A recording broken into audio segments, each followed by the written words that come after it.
بھی کرنا ہے اور دعوت کو عام بھی کرنا ہے. ہم دعوت دیں گے تو اللہ حکمت کا ملکہ عطا فرما دیں گے. اور اچھے انداز کی نصیحت, ایسے الفاظ کہیے جس سے اگلے کے دل کو لے لیں.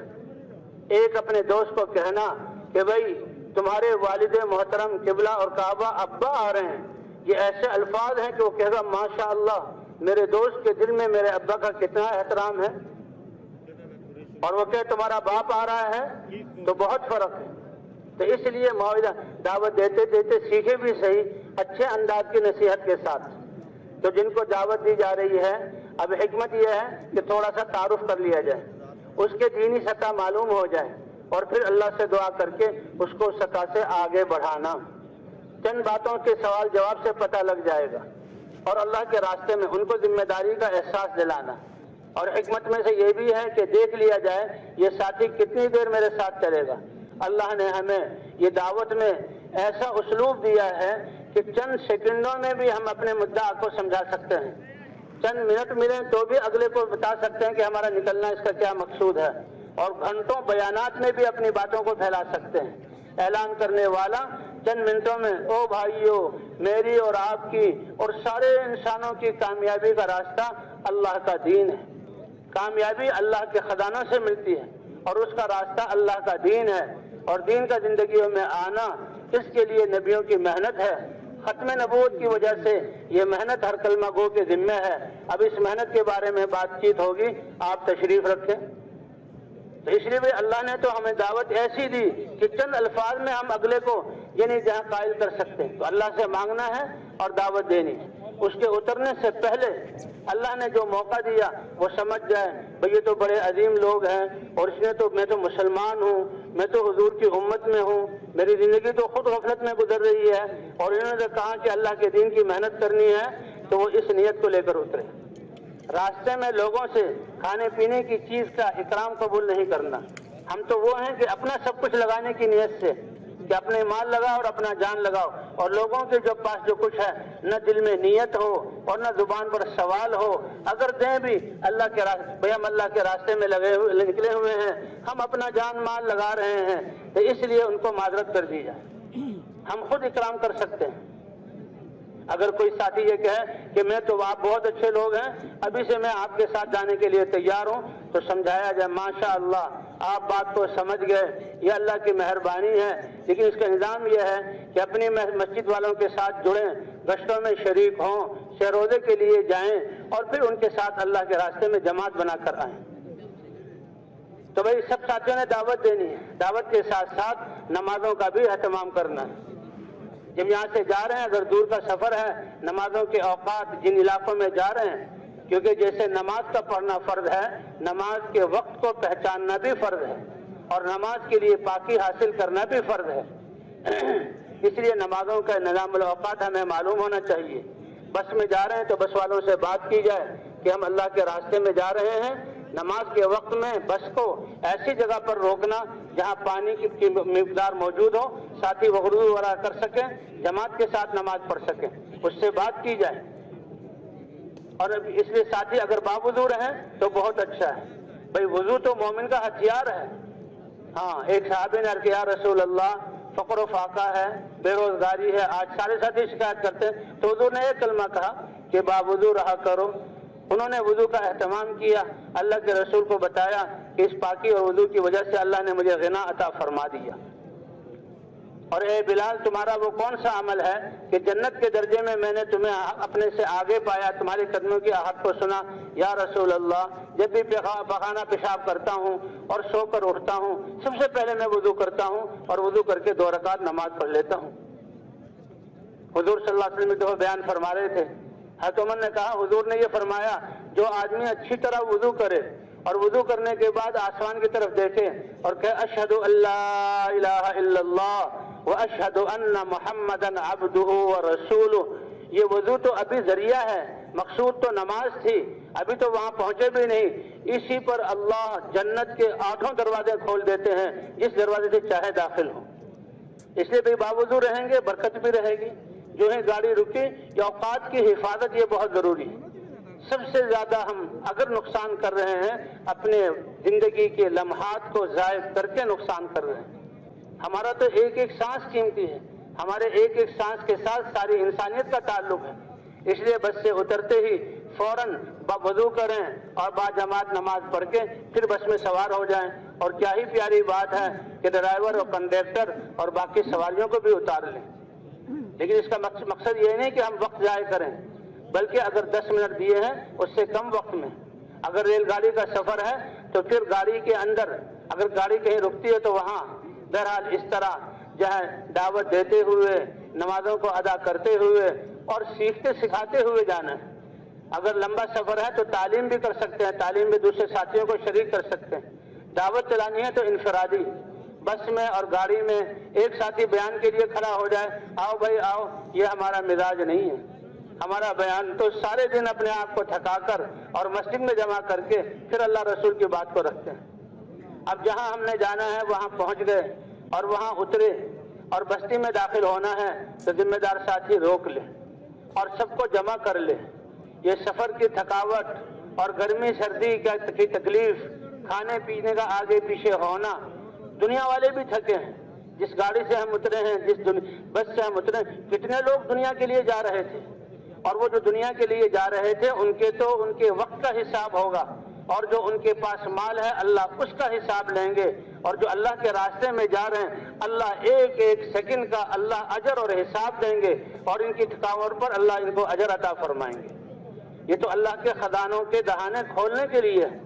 تو بہرحال ساتھیوں کو جمع کر لیا جائے، نوجوانوں کو، دیکھو بھائی یہ اللہ کے راستے میں نکلنا، اس کے یہ فضائل ہیں، اس بھوک پر، اس پیاس پر، اس تھکاوٹ پر اللہ ہم سے راضی ہوں گے، اللہ ہمیں ہدایت دیں گے، ہماری زندگی بنائیں گے، اور اللہ انسانیت کو ہدایت کی دولت دیں گے۔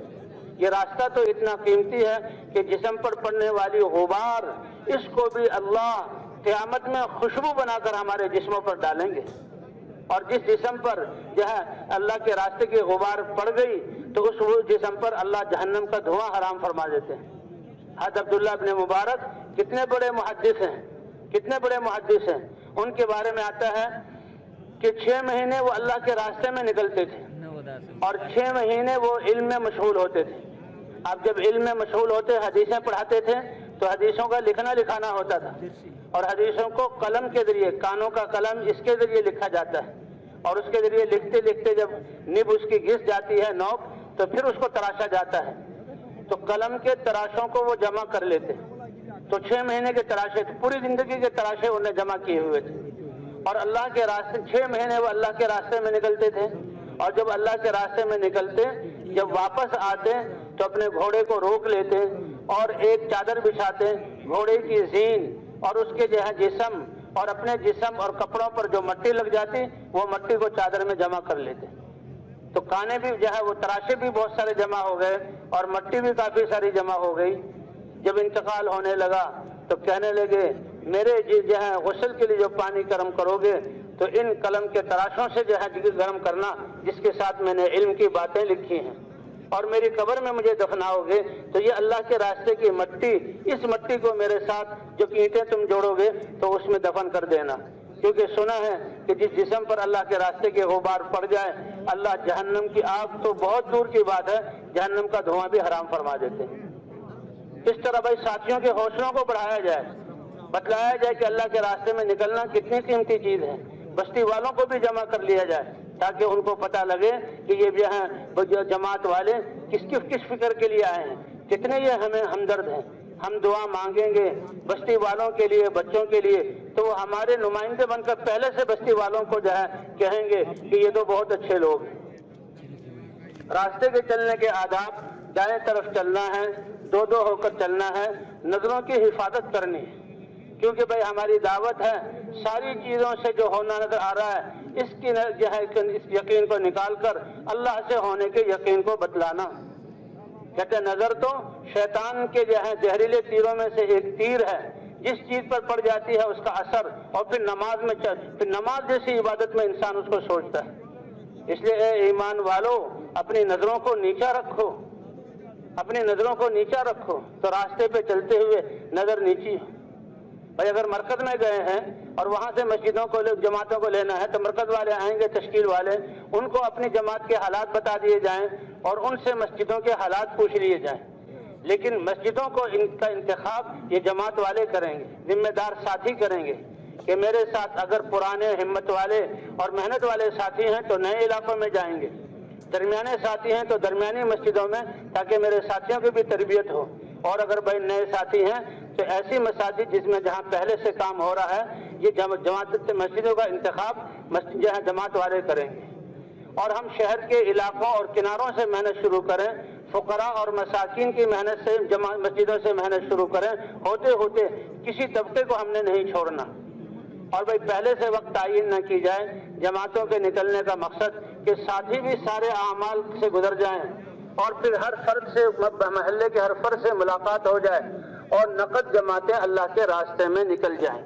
یہ 10-12 آدمیوں کی جماعت، راتوں کو اٹھ کر رونا اور 2 دن 3 دن اپنے آپ کو تھکانا، اس جماعت کے آنے سے نقد جماعتیں نکلیں۔ بھئی اگر وہاں پرانے ساتھی موجود ہیں تو سہ روزہ یہ تو ان کا اپنا مقامی کام ہے۔ سہ روزے کی جماعت نکل گئی، ہم بڑے خوش ہو گئے، نہیں بھائی ہم نے تو چلے 3 چلے کے لیے۔ اگر وہاں مسجد میں مقامی ساتھی ساتھ ہیں چلے 3 چلے والے، تو وہاں پر تو 30 جماعتیں اللہ کے راستے میں 30 جماعتیں نکلنی چاہیے سہ روزے کی، اور چاہے جائے کہ 1-2 جماعتیں نکلتی ہیں، یہ تو اس مقامی کام کے ذریعے جو ہے سہ روزے کو ہم جو ہے اجاگر کریں۔ باقی جماعت کے آنے سے تو چلے اور 3 چلے کی جماعت، ساتھیوں نے سارے اعمال بھی کر لیے اور اسی طرح سارے محلے والوں سے ملاقات بھی ہو گئی اور نقد جماعت بھی تیار ہو گئی، اپنے سامنے مسجد وار جماعت نکالیں تو یہ 2 دن میں 1 دن میں پورا ہو جائے تو بڑی اچھی بات، ورنہ 2 دن میں، ورنہ 3 دن میں یہ سارے تقاضے پورے کر کے پھر جو ہے اگلی مسجد کو جائیں۔ اور جیسے میں نے عرض کیا تھا کہ جہاں سب سے زیادہ جہاں اللہ کے راستے میں چلنا تو یہ پیدل جماعتیں 1 نمبر ہیں، ایک مسجد سے دوسری مسجد کی طرف جانا، یہ جہاں ہمارا پیدل ہو، اس پیدل نقل و حرکت کی وجہ سے مولانا الیاس صاحب رحمۃ اللہ علیہ نے جب پہلی جماعت نکالی تو خوشی کا اظہار کیا کہ زمانے میں انقلاب آ گیا، امت کے قدم رکے ہوئے تھے، اللہ ناراض تھے، مسلمانوں پر زندگی تنگ ہو رہی تھی اور باطل والے مسلمانوں کو بھیج رہے تھے، آج وہ چند قدم نقل و حرکت پر آ گئے ہیں، تو اللہ کی ذات سے امید ہے کہ اللہ کی غصے والی نظر جو ہے وہ رحمت سے بدلے گی۔ تو وہ پیدل جماعتوں کی نقل و حرکت سے بڑی فضا بنتی ہے، نکلنے والوں کا ایمان اور یقین بنتا ہے، سیکھنے سکھانے کا موقع ملتا ہے اور کام کا تعارف ہوتا ہے۔ ہم تو اللہ کے نمائندے ہیں، ہم چیزوں کے نمائندے نہیں ہیں، اس لیے جتنی نقل و حرکت ہے یہ پیدل سال کی جماعتوں کی نقل و حرکت سے، اور یہ پیدل چلنا اتنا محبوب کہ اللہ کے رسول چلیں۔ اللہ نے اپنے نبی کو اپنے دربار میں بلایا تو براق سواری دی، اللہ چاہتے تو براق سواری کے ذریعے سے پوری دنیا میں گھما سکتے تھے، لیکن حضور سارے دن پیدل چلتے تھے۔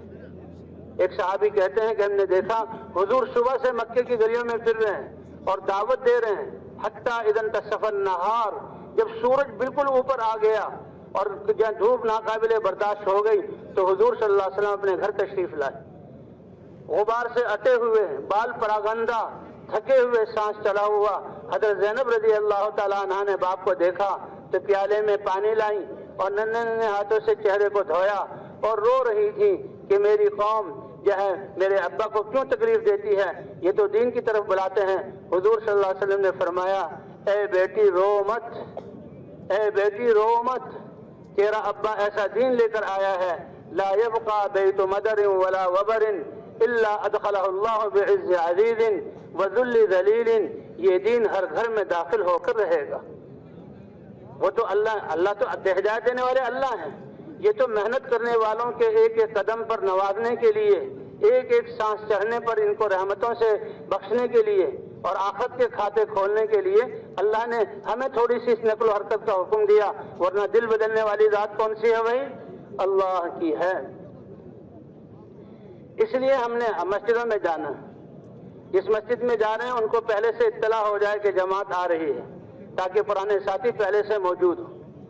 اب بازار سے بھی گزریں تو ذکر کرتے ہوئے اب مسجد میں داخل ہوں، مسجد اللہ کا گھر ہے، اس کی عظمت ہمارے دلوں میں ہو۔ مسجد میں داخل ہونے کے آداب، بسم اللہ والصلاۃ والسلام علی رسول اللہ، اللہم افتح لی ابواب رحمتک، یہ آداب مسجد میں داخل ہونے کے۔ اگر وہاں کوئی کمرہ جماعتوں کے لیے ہے تو سامان اور خدمت کا ساز و سامان وہاں رکھیں اور جماعت مسجد میں ٹھہرے اور سارے دن اعمال کریں، اور اگر نہیں تو مسجد کے ایک کونے میں بستروں کو سلیقے سے رکھا جائے, چادر سے ڈھانپ دیا جائے, اور پہلے سب ساتھی, جی ہاں پہلے سب ساتھی وضو کر کے اللہ 2 رکعت نفل پڑھیں, اللہ سے مانگیں. دیکھیں اللہ تعالیٰ نے موسیٰ علیہ السلام کو رسالت سے سرفراز فرمایا اور 2 قوموں تک پیغام پہنچانے کا حکم فرمایا, تو سب سے پہلے موسیٰ علیہ السلام نے دعا کی, رب اشرح لی صدری. 3 دعائیں کی, اے اللہ میرے سینے کو کھول دے. تو اس لیے اپنے لیے بھی دعا کرنا, ویسر لی امری, اے اللہ معاملہ تو بہت مشکل ہے, آسان کرنے والے آپ ہیں, تو اے اللہ میرے معاملے کو آسان فرما. اے اللہ ہم تیرے رستے میں نکلے ہیں, سب سے پہلے تو ہمیں کامل یقین عطا فرما, اس محنت کا یقین عطا فرما, ہدایت کا نور عطا فرما, اور اے اللہ لوگوں سے ملنا اور ان کو تیری طرف بلانا, کیسے ہم بات کریں اور لوگ کس قسم کے ہوں گے, اے اللہ ہمارے معاملے کو آسان کر دے. تو اللہ سے دعا مانگنا یہ نص سے اور صحابہ انبیاء کے عمل سے ثابت ہے. رب اشرح لی صدری ویسر لی امری واحلل عقدۃ من لسانی. ایک مشکل تھی کہ زبان میں لکنت تھی, اٹک اٹک کے بولتے تھے, اے اللہ میری اس زبان کی لکنت اور بندھن کو کھول دے. اے اللہ ہم تو نئے ہیں, ہمیں آتا نہیں, اس لیے ہمیں اس کام کو سکھا دے. تو بھئی کریں گے دعا انشاءاللہ. اور پھر اس میں کہتے ہیں جو موسیٰ علیہ السلام نے اپنے بھائی کے لیے دعا مانگی تو کسی اور کے لیے اتنی بڑی دعا نہیں مانگی.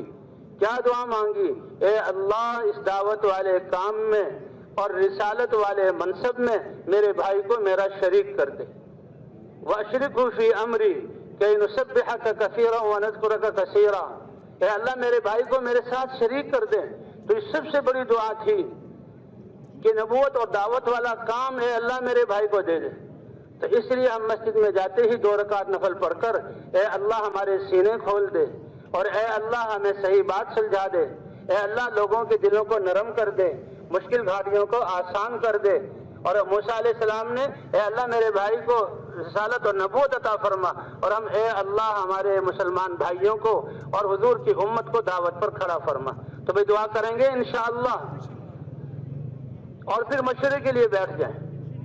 دل کا جڑنا, اس کو اور کام کی حفاظت اور شیطان اور باطل والوں کی اسکیموں سے بچنا, یہ مشورہ ہے, یہ مشورہ اللہ کا امر ہے. اس یہ مشورے میں ہم سنجیدگی سے بیٹھیں, اللہ کی رحمتیں لینے کے لیے بیٹھیں. ساتھیوں کی یعنی اس میں دل جڑیں گے اور ساتھیوں کی جو ہے وہ میدان ملے گا عمل کا, اور ساتھی جو ہے وہ کام میں فکر مند ہو جائیں گے. حتیٰ کہ بستی والوں کو بھی فکر مند کر دیں کہ بھائیوں یہ ہم اس بستی میں آئے ہیں, آپ بھی سوچو کہ ہر ایک جو ہے انسان تک پیغام کیسے پہنچ جائے, اور ہر مسلمان دین پر چلنے والا کیسے بن جائے, اور دین کی محنت پر کیسے کھڑا ہو جائے. ارے انہوں نے تو پہلی دفعہ بات سنی, لیکن ان الفاظ کو کہہ کر وہ بھی اچھا ہم بھی سوچتے ہیں اور ہم بھی رائے دیتے ہیں. آپ نے ان کے لیے فکر کا دروازہ کھول دیا. سب ساتھی بیٹھیں, مشورہ بہت اہم ہے. اگر وہ نماز کا وقت ہے یا کوئی عمل متعین کرنا ہے تو کر لیں, پھر دوبارہ اس کے مشورہ کریں. پرانے ساتھی بھی ہوں, ساروں سے رائے لی جائے. اور بھئی یہ کام ایسا ہے جس کا تعلق پورے عالم کے ساتھ ہے. ایک انسان تو ایک وقت میں ایک عمل کر سکتا ہے, لیکن مجھے عالمی سطح پر ثواب ملے, میری تربیت ہو اور اللہ مجھ سے کام لے لے, تو مشورے میں کہ میں تو سارے کاموں کے لیے تیار ہوں, نیت کے ذریعے سارے کاموں کا ثواب لے لیں. خدمت میں لگایا جائے خدمت میں لگوں گا, مجھے گشت میں بھیج دیا جائے تو گشت میں جاؤں گا, مجھے مسجد میں بٹھایا جائے تو میں مسجد میں بیٹھوں گا, سارے کاموں کے لیے تیار ہوں جس کے لیے بھی. تو مشورے کی برکت سے اب پورے کام میں ہمارا حصہ ہو جائے گا. فرمایا جو مشورے کے ساتھ ذمہ دار کے ساتھ جڑا رہے گا وہ اللہ کی رحمت میں رہے گا. جو مشورے سے الگ ہو جائے گا وہ ایسے ہیں جیسے بکریوں کے ریوڑ سے ایک بکری جنگل میں الگ ہو گئی اور شیطان سب سے پہلے, وہ بھیڑیا سب سے پہلے اس پر حملہ کرتا ہے اور شیطان اس کو اچک لے گا. اب مشورے کے بعد پھر ہم نے پوری بستی میں پھیل جانا ہے. 2 آدمیوں کی جوڑی, 2 ساتھی مسجد میں رہیں اور 2 ساتھی جو ہیں وہ آنے والوں کو سنبھالیں اور 2 ساتھی خدمت میں ہوں. یہ خدمت یہ بھی حضور صلی اللہ علیہ وسلم کی سیرت سے ثابت ہے. حضور خود اپنے لیے خدمت متعین کرتے تھے اور خدمت والے ساروں کا اجر لے لیتے ہیں. اور خدمت کا مقصد یہ نہیں کہ اب اعمال سے چھٹی ہے, بلکہ وہ سیکھتے سکھاتے بھی رہیں اور لوگوں کو دعوت بھی دیتے رہیں, اور خدمت کے ساتھ ساتھ جتنا اعمال میں شریک ہو سکیں اس کی کوشش کریں. یہ 4-5 آدمیوں کی جماعت یہ جو ہے دینداروں سے ملے اور خواص سے ملے، امام اور علماء سے ملاقات کریں، پرانے ساتھیوں سے ملاقات کریں، ایک ایک سے ملاقات کریں، ایک ایک کے پاس جانا ہے اور 2.5-3 گھنٹے اپنے آپ کو تھکانا ہے۔ یہ خواص اور دنیا کے اعتبار سے جو اللہ نے ان کو استعدادیں صلاحیتیں دی ہوئی ہیں، اس نیت سے کہ یہ بھی حضور کی امت میں ہے، ان کے ذمے بھی دین کی محنت کرنا ہے، جیسے اللہ نے ان کو دنیا کی نعمتوں سے نوازا ہے، اگر ان کی صلاحیتیں دین پر لگی تو اللہ ان کو آخرت میں بھی بڑا درجہ عطا فرمائیں گے۔ ان کی ذمہ داری ہے، ان کو ذمہ داری کا احساس دلایا جائے۔ اللہ کے رسول نے جہاں مکے میں اور مدینے میں ایک ایک آدمی کو دعوت دی، اسی طرح آپ نے بادشاہوں کو بھی پیغام بھیجے۔ اب 2.5-3 گھنٹے 4 گھنٹے جو ہے گشت کرنے کے بعد اب تعلیم کرنی ہے۔ جو تعلیم ہے اس میں سب ساتھی شریک ہوں، اس وقت کوئی گشت وغیرہ نہ ہو کہ اللہ ہمیں اس تھکنے پر اور اللہ اس دعوت دینے پر اور اس نکلنے پر مال لگانے پر کیا دیں گے، اللہ اپنے راستے میں نماز پڑھنے پر کیا دیں گے، تو وہ فضائل کی تعلیم میں پتہ لگے گا۔ اللہ کے اتنے بڑے وعدے ہیں کہ ہم ان فضائل کو سنیں گے تو ساری تھکاوٹ دور، ہم حضور صلی اللہ علیہ وسلم اور صحابہ کرام کی قربانیوں کو سنیں گے تو ہماری ساری مشکلات ہمیں کم لگیں گی۔ اس لیے فرمایا میرے امت اور اے ایمان والو، جب تم پر کسی کا انتقال ہو جائے، کسی پر دین کے بارے میں تکلیفیں آ جائیں، کسی پر کوئی مشقتیں آ جائیں تو میری مشقت کو یاد کر لینا، اللہ تمہاری مشقت کو آسان کر دیں گے۔ بتاؤ کسی پر وہ حال آ سکتا ہے جو اللہ کے رسول پر طائف میں پیش آیا تھا کہ آپ طائف میں آئے، سرداروں نے بات کو نہیں سنا، 80 میل کا آپ نے پیدل سفر کیا، کیسے آپ تھکے ہوئے تھے اور کتنا بڑا پیغام لے کر گئے تھے، سرداروں نے بیٹھنے نہیں دیا، آپ نے کہا بھئی عام لوگ وہ میری بات کو سن لیں، یہ تو سرداری کے گھمنڈ میں ہیں۔ اللہ نے بتلانا تھا کہ دیکھو تربیت کے لیے کیا کیا میدان آتے ہیں۔ فرمایا کوئی حال ایسا نہیں جو امت پر آئے اور حضور پر نہ پیش آیا ہو، اس حال میں ہم حضور کی سیرت کو دیکھ لیں۔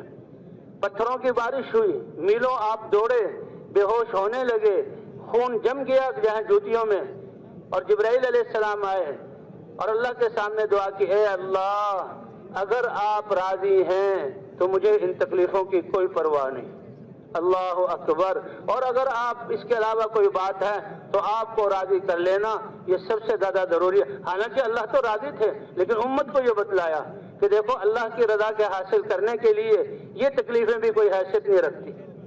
اور فرشتہ آیا، آپ چاہیں تو ان کو ہلاک کر دیں، تو حضور نے بد دعا کرنے کے بجائے ان کے بچنے کی سفارش کی، ورنہ انہوں نے تو ہلاکت والا کام کر لیا تھا۔ فرشتہ آ گیا تھا کہ یہ پہاڑوں کا فرشتہ ہے، آپ کے اشارے کی ضرورت ہے، ان پہاڑوں کو ملا کر ان پہاڑوں کو آپس میں رگڑا جائے تو یہ قیمہ بن کر سب ختم ہو جائے۔ لیکن حضور نے سفارش کیا کی؟ یہ حضور کی سفارش تھی ایسے لوگوں کے لیے جنہوں نے حضور کے ساتھ یہ معاملہ کیا، اے اللہ میں امید کرتا ہوں ان کی نسلوں میں وہ لوگ پیدا ہوں گے جو تجھ پر یقین رکھنے والے ہوں گے اور تیری توحید کا جھنڈا پوری دنیا میں زندہ کریں گے۔ تو یہ کب ہوگا؟ جبکہ یہ باقی رہیں گے۔ قربان جائیں اس کی رحمت للعالمین پر کہ اس حال میں بھی ان کے لیے دعا کی۔ تو بھئی تعلیم کے حلقوں میں بیٹھیں، تعلیم میں 3 اعمال ہے جو اللہ کے راستے میں نکلیں، تجوید تاکہ قرآن پاک ٹھیک ہو اور نماز ہماری ٹھیک ہو جائے، جتنے ساتھی اچھا پڑھنے والے ہیں اتنے حلقے لگائے جائیں، پہلے دن 1 حلقہ لگا لیا جائے، پتہ لگ جائے، اور پھر اس کے بعد احادیث کا پڑھنا پڑھانا ہے۔ تعلیم کا مقصد کیا ہے کہ اللہ کے وعدوں کو سن کر اللہ کے جو ہے وعدوں کو سن کر اعمال کا شوق پیدا ہو جائے اور علم کا نور ہمارے دل میں آ جائے اور ہم اس کو پر عمل کرنے والے اور اس کو پھیلانے والے بن جائیں۔ فضائل کیا ہیں کہ اللہ کی طرف سے اعلان ہوتا ہے کہ تمہارے گناہوں کو بخش دیا گیا، اور آداب کیا ہیں؟ باوضو ہو کر بیٹھیں، 2 دانو ہو کر بیٹھیں، توجہ سے سنیں، عمل اور اعمال کی جہاں پہنچانے کی نیت سے سنیں، اور پھر آخر میں 6 نمبروں کا مذاکرہ ہو۔ یہ 6 نمبر کیا ہیں؟ ہر عمل کے لیے ہر نمبر ضروری ہے۔ بتائیں ایمان کے بغیر کوئی عمل مقبول ہے؟ حضور صلی اللہ علیہ وسلم کی سنت کے بغیر اس عمل میں برکت ہوگی؟ اور اللہ کے دھیان کے بغیر کوئی عمل جو ہے وہ طاقتور بنے گا؟ اور اللہ والے علم کے بغیر وہ عبادت تو جہالت ہے۔ تو اس لیے پہلا نمبر بھی ضروری اور جو دوسرا نمبر بھی ضروری، اور علم کے فضائل اور احکام والا علم بھی ضروری، اللہ کا دھیان اور اخلاص کے بغیر تو کوئی عمل قبول ہی نہیں۔ اور اعمال کی حفاظت جب ہوگی جب ہمارے اخلاق اچھے ہوں گے، ورنہ ایک آدمی پہاڑوں کے برابر نیکی لے کے حاضر ہوگا، حقوق والے آئیں گے، سب حقوق نیکیاں ان کو دے دی جائیں گی، اور یہ خالی رہے گا، پھر ان کے گناہ اس پر ڈالے جائیں گے اور پھر جہنم میں ڈال دیا جائے گا۔ اس لیے فرمایا اخلاق سب سے بڑی چیز ہے، اخلاق۔ حضور صلی اللہ علیہ وسلم، مسلمان کا اکرام، حضور صلی اللہ علیہ وسلم کا ایک ارشاد ہے، زمین و آسمان والے زمین والے اگر کسی مسلمان کو ناحق قتل کریں گے، اللہ کا اتنا غصہ ہوگا کہ اللہ سب کو جو ہے منہ کے بل جہنم میں ڈال دیں گے۔ اور فرمایا دنیا ختم ہو جائے، یہ اللہ کے لیے آسان ہے کہ ایک مسلمان کی جان کو نقصان پہنچایا جائے۔ حضور صلی اللہ علیہ وسلم طواف کر رہے تھے اور طواف کرتے ہوئے فرماتے ہیں، ماں اطیبک یا بیجا کعبہ، اے کعبہ تم کتنے ہی پاکیزہ ہو، وما اطیب ریحک، تمہاری خوشبو کتنی ہی پاکیزہ ہے، اور وما اعظم شانوں کی، احتراموں کی، تمہاری حرمت اللہ کے ہاں کتنی نزدیک، کتنی زیادہ بڑی ہے، لیکن ایک مسلمان کی عظمت اس سے بھی زیادہ، اس کے جان اور مال کی عظمت اللہ کے ہاں اس سے بھی زیادہ ہے۔ کیا عظمت والا ہے مسلمان؟ فرمایا کہ اخلاق سب سے زیادہ قیامت میں اخلاق کا، تو اخلاق کی جو ہے مشق کرنا، اور اس کے ساتھ ساتھ بھائی اخلاص اور قربانی کے ساتھ اعمال کا کرنا، 6 نمبروں کا مذاکرہ۔ ظہر کے بعد بھی جو ہے ساتھیوں کو جمع کر کے کام کا تعارف کرایا جائے اور ان کو اپنے ساتھ گشتوں میں آمادہ کیا جائے۔ تعلیم کے وقت میں تعلیمی گشت ہو سکتا ہے، باقی ورنہ ساری جماعت ایک ہی وقت میں جو ہے تعلیم کرے، وقت تھوڑا ہو تو ظہر کے بعد بھی تعلیم ہو جائے، اور جہاں 10 بجے سے لے کر 2.5-3 گھنٹے تعلیم میں گزارنے، پھر ساتھی آپس میں مذاکرہ کریں۔ پھر وہی عمومی گشت ہے، عمومی گشت کہ جب لوگ مسجد کے آس پاس آ جائیں، زمیندار لوگ عام طور پر جو ہے وہ مغرب تک آ جاتے ہیں، دکاندار لوگ پہلے ایسا ہوتا تھا کہ عصر کے وقت دکانیں بند کر کے اپنے گھروں کو آ جاتے ہیں، تو اس لیے رمضان اگر عصر سے پہلے لوگ ملتے ہیں تو عصر سے پہلے گشت کر کے عصر کے بعد بیان ہو، جیسے رمضان میں کیا جاتا ہے، اور اگر بھائی عصر اور مغرب کے درمیان ملیں گے تو عصر کے بعد عمومی گشت ہو، ورنہ پھر مغرب کے بعد گشت ہو، عشاء کے بعد بیان۔ مقصود یہ ہے کہ لوگوں سے ملاقات ہو جائے۔ یہ گشت انبیاء کرام کی مشترکہ سنت ہے، اس گشت میں ہم اللہ کی مدد کو مانگیں اور دعائیں کریں، جماعت اللہ کے راستے میں نکلے۔ جی ہاں، پہلے اس کے لیے ترغیب دی جائے، دین کی اہمیت کو بتلایا جائے، نبیوں کی محنت کا ذکر کیا جائے، فضائل بتلائے جائیں، اور جہاں سامنے بیٹھنے والوں کو دین کی محنت پر آمادہ کیا جائے، اور جو آمادہ ہوں تو ان کو اسی وقت نقد لے کر جماعت بنا کر آداب بیان کیے جائے کہ بھئی جماعت کا ذمہ دار ہوگا، ایک متکلم ہوگا اور رہبر ہوگا، اور یہ جماعت ذکر کرتے ہوئے چلے گی، دائیں طرف چلے گی، اور 1-2 ساتھی استقبال کے لیے ہوں گے جو ساتھیوں کو جوڑیں گے، اور 1-2 ساتھی ذکر کے لیے ہوں گے۔ یہ جو پھرنا یہ مشترکہ سنت ہے انبیاء کرام کی، اس لیے یہ بہت بڑا عمل ہے، اس میں تو ہر ساتھی کوشش کرے کہ میں اس عمل میں شریک ہو جاؤں۔ اب ایک ساتھی مسجد میں بیٹھ کر بات کرے، جماعت جب گشت کے لیے جائے تو دعا مانگ کر جائے، راستے کے دائیں طرف چلے، متکلم بڑے اعتماد کے ساتھ بات کرے، ذکر کرتے ہوئے چلیں، متکلم بات شروع کریں تو سارے ساتھی خاموش ہو کر متکلم کی بات کو سنیں۔ بہترین متکلم وہ ہے جو مختصر بات کرے اور نقد جماعت تیار کر لے، اور نقد ساتھی کو تیار کر کے مسجد میں لے آئے۔ جو ساتھی تیار ہو جائے، ایک ساتھی اس کے ساتھ اور آ جائے، مسجد تک اس کو پہنچائے، اور استقبال والا پھر بیٹھنے والے کی بات میں اس کو بٹھا دے۔ فرمایا عمومی گشت میں یا تو عمومی گشت ہو یا مسجد کا عمل ہو، اور کوئی عمل نہیں ہے، لیکن حضرات فرماتے ہیں کہ اگر اس محلے میں اسکول کالجوں میں پڑھنے والے نوجوان ہیں تو 1-2 جماعتیں ان کی ملاقاتوں کے لیے بھیج کر ان کو بھی مسجد میں لایا جا سکتا ہے۔ بھائی کریں گے کوشش انشاءاللہ۔ اور بھائی اس کے بعد بیان ہے، ہمارا کام تو پورے دن گشتیں کرنا، لوگوں کو تیار کرنا۔ ہم نے تو ایک یعنی ہم اپنے کام کو جتنے بھی مسجد کے آس پاس لوگ ہیں انہی میں رکھیں، اگر وہ لوگ 1-2 میل کہیں باہر بھی رہتے ہیں تو ان کے پاس وہاں جا کر گشت کیا جائے، لیکن جماعت اپنے جہاں کام کو تقسیم نہ کرے کہ دوسرے مسجد والوں کے پاس یا دوسرے علاقے میں چلے جائیں، اس محلے میں مرکوز رکھیں اور سب سے ملاقاتیں کریں۔ اس کے بعد بھائی پورے دن محنت کے بعد پھر جو ہے وہ بیان ہے، کہتے ہیں وہ ڈول جو کنویں میں جہاں اندر پانی میں داخل ہو جائے تو وہ بھر کر نکلتا ہے، وہ جماعت جو لوگوں سے پورے دن اختلاط کرے تو یہ وصولی کرے گی۔ کہ اللہ تعالیٰ ہمیں ان کی ہدایت کا اور دین پر کھڑے ہونے کا ذریعہ بنا لے، اور مشورے سے بیان طے ہو، جس کے بارے میں بیان طے ہو وہ اللہ کی طرف متوجہ ہو، اللہ سے مانگے، اور ساری جماعت متفکر رہے، بھئی ہمارا فکر کہیں دائیں بائیں نہ جائے، ہم تو سب کے سب ہماری فکر ایک ہو، فکر کے منتشر ہونے پر اللہ کی مدد اٹھ جائے گی۔ غزوہ احد کے موقع پر چند صحابہ کی سے جو ہے اجتہادی غلطی ہوئی، مدد جو ہے اور نصرت اور فتح ظاہری طور پر شکست سے بدل گئی، حالانکہ اگرچہ اس میں خیر تھی۔ غزوہ حنین کے موقع پر چند نوجوان مسلمانوں کے دل میں یہ آیا کہ ہم تو کثرت والے ہیں، اس لیے کیوں فتح نہیں پائیں گے؟ اللہ کو کثرت پر اعتماد جو ہے پسند نہ آیا، اور صحابہ حضور کو چھوڑ کر پیچھے ہٹ گئے، لیکن پھر اللہ نے فتح دے دی۔